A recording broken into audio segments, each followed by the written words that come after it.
À Doha, le Qatar met les bouchées doubles pour tenter d'obtenir un accord de paix entre l'AFC, M23 et le gouvernement de la rez-de-chaussée.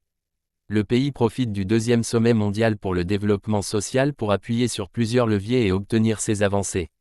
Alors que Félix Tshisekedi a annoncé samedi 2 novembre l'ouverture cette semaine de discussions entre les délégués de son gouvernement et ceux de l'AFC, M23, la situation reste pour l'instant presque au point mort.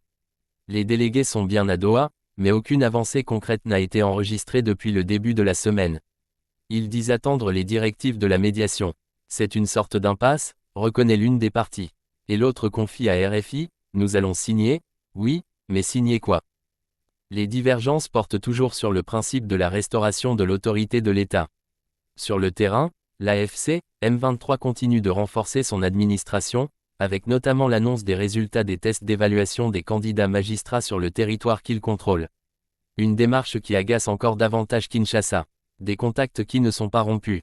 Les contacts, eux, ne sont pas rompus. Les 3 prochains jours pourraient même être décisifs.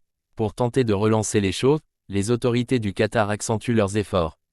Hier mardi encore, des rencontres ont eu lieu au plus haut niveau.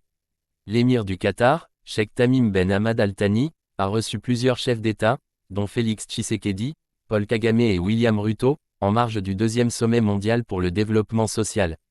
Avec chacun d'eux, il a également évoqué la crise dans l'est de la rez-de-chaussée. De son côté, le médiateur américain met aussi la pression. Il considère que novembre est un mois décisif et souhaite tout boucler avant la fin du mois, avec, si possible, la signature d'un accord économique régional entre Kinshasa et Kigali.